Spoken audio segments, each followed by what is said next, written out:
A wife opens her home to a teenager who claims to be her husband's long-lost daughter. But as the bond between father and alleged child deepens, the wife senses something off, something too intimate, too contrived.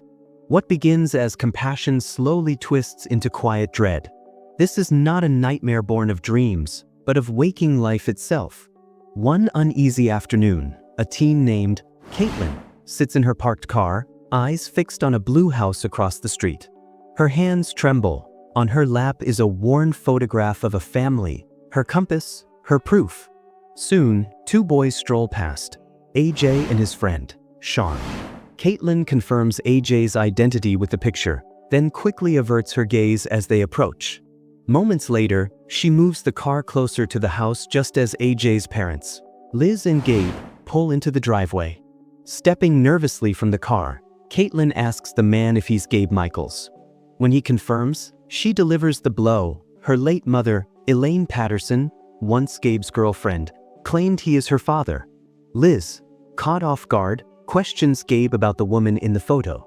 He hesitates, then admits he knew Elaine briefly before meeting Liz. Caitlin reveals she believed her father was long dead and only discovered the truth after Elaine's passing a month ago. She presents Elaine's will, which names Gabe as her father. When Liz gently asks where she's staying, Caitlin confesses, quietly ashamed, that she's been living out of her car. Their son AJ walks in just then. Though his parents invite him to join the conversation, he disappears upstairs. Gabe asks Caitlin what her plans are. She says she'll try to find work. She's just finished high school. That night, Caitlin overhears Gabe ask Liz if she's ready to return to work, though it's only been a week since her discharge from the psychiatric hospital. Later, AJ encounters Caitlin in the living room and demands to know who she is. Gabe appears and tells him Caitlin might be his daughter, which would make her AJ's half-sister. AJ doesn't take the news well. He scoffs, his voice laced with sarcasm, and storms away. Feeling guilty for the upheaval she's caused, Caitlin decides to leave. Before stepping out, she embraces Gabe, wordless, but filled with longing. Just as she's about to drive off, Liz appears at her window and gently invites her back inside. AJ sees Caitlin again, surprised to learn she'll be staying the night. She wears a sleeveless top and shorts. Liz, noticing, offers her a robe, earning a quiet sigh of annoyance from her son. The next morning, Liz offers AJ a ride to school, but he shrugs it off, hinting at tension that's grown between them. After AJ leaves, Liz asks Caitlin what she has planned. The teen shares that Gabe is taking her for a paternity test at the hospital. Before Liz heads upstairs, Caitlin wraps her in a hug, grateful, gracious. But once Liz is gone, Caitlin's warmth fades into calculation. She begins snooping through the house. Gabe's guitar, a magazine cover, indicating he's a musician. In the bathroom, she examines Liz's medication with subtle curiosity. Meanwhile, Liz jogs with her friend, Angie, who gently cautions against rushing back to work. After all, it's what led to her emotional collapse. But Liz insists the job might help her heal. At school, AJ's friend Sean nudges him toward his crush, Jackie, but the attempt falls flat. At the record store where she works, Caitlin tells her friend, Allison, she was surprised by Liz's kindness, expecting jealousy, not hospitality. Back at work, Liz returns to the architectural firm. She apologizes to her boss, Mr. Tillman, who reminds her of the chaos caused by her past breakdown. Liz admits she's faced her demons, her gamble on Gabe's music, a second mortgage, and the weight of expectations. Now, she claims, she's stronger. Later, she visits Gabe's studio and finds Caitlin crooning into a microphone, seductive and confident, as Gabe strums along. Liz claps, envious of their musical connection, and recalls giving Gabe that very guitar when they were broke and in love. When alone, Liz confides that she's still walking a tightrope at work, but Gabe urges her to prioritize her health. She counters, he isn't earning. Their realities clash gently. Liz asks about the blood test results. She's told they are pending. Though hesitant, she agrees to let Caitlin stay until the truth is confirmed. That afternoon, AJ returns from school and plays video games with Caitlin. He vents about his strained bond with Liz. Caitlin listens, then quietly reminds him how lucky he is. She wishes she'd been kinder to her own late mother. At dinner, Caitlin shares that she's officially been hired at the record store. Gabe celebrates with sparkling wine. The family toasts, but beneath the surface, tremors stir. As glasses clink in celebration, a crimson splash stains Caitlin's blouse, an accidental spill of wine. Gabe, without pause, leans in and dabs at her chest with a napkin. Liz watches, silent, stunned, wondering if her husband realizes just how intimate the gesture appears, especially considering Caitlin may be his daughter. Moments later, Gabe subtly undercuts Liz's authority by granting the teens permission to get ice cream after dinner, despite her clear objection. Offended and unsettled, Liz excuses herself to the bathroom. There, she opens her pill bottle and, in a moment of silent defiance, flushes the contents into the toilet. Outside the ice cream parlor, Caitlin catches AJ gazing at Jackie. Sensing his crush, she slyly flirts with AJ to provoke Jackie's jealousy, and it works. The next day, Caitlin confides in her friend Allison at the record store, asking if she's ever known someone who suffered a nervous breakdown. She's read that such episodes can turn violent. Before Allison can respond, AJ and Sean burst in to surprise her on her first day, a claim that confuses Allison, who knows Caitlin's been there before. Later, Caitlin and AJ stop by the marina. There, AJ shares memories of a mother who once radiated joy until something changed. He recalls her sudden mood swings, her long hours in the home office, and one brutal argument where she admitted she never wanted to be a mother, that having him forced her to stay with Gabe. Her emotional spiral continued at work, nearly costing her the job, saved only by the revelation of her diagnosis. Now that she's returned, AJ admits he lives in constant fear of her breaking again. That afternoon, Liz returns home to find Gabe and the teens grilling on the patio. She watches, uneasy, as Gabe runs a hand slowly down Caitlin's back. The gesture lingers, too soft, too familiar. He notices Liz and cheerfully invites her to join, but she declines, citing prep for tomorrow's presentation. That night, Liz finally voices her discomfort. She accuses Gabe of showing Caitlin a kind of physical affection that once belonged to her. Gabe is taken aback, horrified at the implication. He insists her suspicion is absurd. He would never be inappropriate with his daughter. Even if Caitlin weren't his child, he adds, she's their son's age, a line he'd never cross.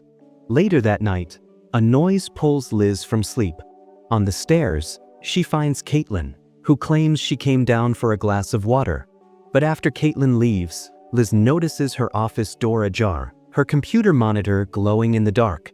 The next morning, Liz cannot locate a critical client file on her laptop. When she mentions it to Mr. Tillman, he nervously notes that her previous breakdown began with similar memory lapses. She confronts Caitlin, asks her if she had used her computer last night. The teen denies everything, but the accusation pushes her to storm out of the house. Later, Gabe confronts Liz about her suspicions. He argues Caitlin has no reason to sabotage her work. Perhaps Liz returned to the office too soon. She snaps back. If she doesn't, who else will keep the lights on? But Gabe fears she's pushing herself into another breakdown, one she might not come back from. Tearfully, Liz apologizes, questioning her own judgment. Meanwhile, at the store, AJ reunites with Caitlin just as Jackie and her friends appear. Seizing the moment, Caitlin introduces him and gets him Jackie's number. In his joy, he impulsively kisses Caitlin on the lips. Shocked and embarrassed, he apologizes. Caitlin brushes it off. But something unspoken lingers. Urged by Angie to repair her frayed family ties, Liz apologizes to AJ for the cruel things she said during her illness. Moved by her sincerity, he embraces her. That night, Liz overhears the teens talking about the kiss. The revelation jolts her, an emotional tremor beneath her newly restored balance. To steady herself, she runs on the treadmill. Caitlin interrupts, asking to talk. But Liz can't contain it anymore. She confesses she knows about the kiss and admits she still doesn't trust the teens' intentions. Their raised voices draw Gabe and AJ. As Caitlin turns to leave, She silently hands Gabe a folded paper. He opens it, the DNA results. He is her father. The next day, Caitlin tells Gabe she's scared of Liz. He comforts her, asks her to stay a few more days. Liz delivers a flawless rehearsal at the firm. Mr. Tillman praises her resilience. At Gabe's birthday celebration, Liz approaches Caitlin with humility. She apologizes and reveals her battle with mental illness, how her breakdown fractured her relationships and nearly cost her everything. Liz confesses that watching her bond with Gabe through music and coaxing AJ out of his shell stirred a quiet envy within her. But in the golden glow of Gabe's birthday celebration, her heart softens as she sees the two making amends. The father, beaming, introduces Caitlin to Sean's older brother, Paul, who's clearly charmed from the moment they meet. Later, while Gabe unwraps Liz's thoughtful gift, a romantic weekend getaway, his attention strays to Caitlin flirting with Paul. A storm brews behind his eyes. Without warning, he storms over and demands Paul step away from Caitlin. Confused, the young man tries to ease the tension, but Gabe shoves him aside and asks him to leave. As silence falls, Gabe realizes every guest is staring, stunned. That night, Liz confronts him. She says the jealousy was obvious to everyone, and even she could feel it. Gabe claims it was only protective instinct. Paul's the type who preys on the naive. But Liz isn't convinced. She brings up the kiss between AJ and Caitlin, which shocks Gabe. He deflects, blaming her illness, the weight it's placed on the family. Annoyed and defeated, Liz declares she'll sleep in the basement. Later, Gabe finds Caitlin packing her suitcase. She says she can't bear the tension anymore. Though he knows he can't stop her, he pleads for her to stay. The next morning, Liz leaves AJ a note saying she'll be late for dinner. Meanwhile, Gabe picks up AJ from Sean's house, apologizing for his behavior at the party, insisting he only wanted to protect Caitlin. As he drops AJ off at school, he blurts, awkwardly, that if the three of them are going to live together, the siblings can't kiss again. AJ stares at him, baffled. He asks, "What about Mum?" Gabe brushes it off, muttering something about thinking out loud. At the firm, Liz opens her client presentation file, only to find it corrupted and blank. After the failed meeting, Mr. Tillman berates her for the costly mistake and fires her on the spot. Shaken, Liz storms into the record store and accuses Caitlin of deleting the file. Caitlin swears she didn't. Allison watches the confrontation, confused. Liz demands to know who Caitlin really is. But Allison defends her, says she's been a solid coworker for 3 months, contradicting Caitlin's claim that she just started. Caught in her lie, Caitlin says she only wanted Liz to like her, to be part of the family. But Liz isn't buying it. She calls her a liar and storms out. In the car, Liz calls Angie and shares her theory that Caitlin might not be Gabe's daughter. Angie advises her to get proof before making any accusations. At home, she rifles through the teen's car and finds a printed photo of her family, one Caitlin's been carrying. Her suspicion deepens. She searches Caitlin's room and finds the DNA results and a photo of Elaine. She tries calling the number on the document. No answer. So, she drives to the address listed. Instead of a hospital, she finds a locked gate leading to private property. The DNA test was faked. She heads straight to the Office of Statistics, determined to uncover the truth. There, she learns the most shocking revelation of all. Elaine is alive and currently incarcerated. At school, AJ is suspended after a fight with Sean. Angered by Sean mockery remarks about his father and Caitlin. Meanwhile, Gabe reads Liz's note about being late and seizes the opportunity.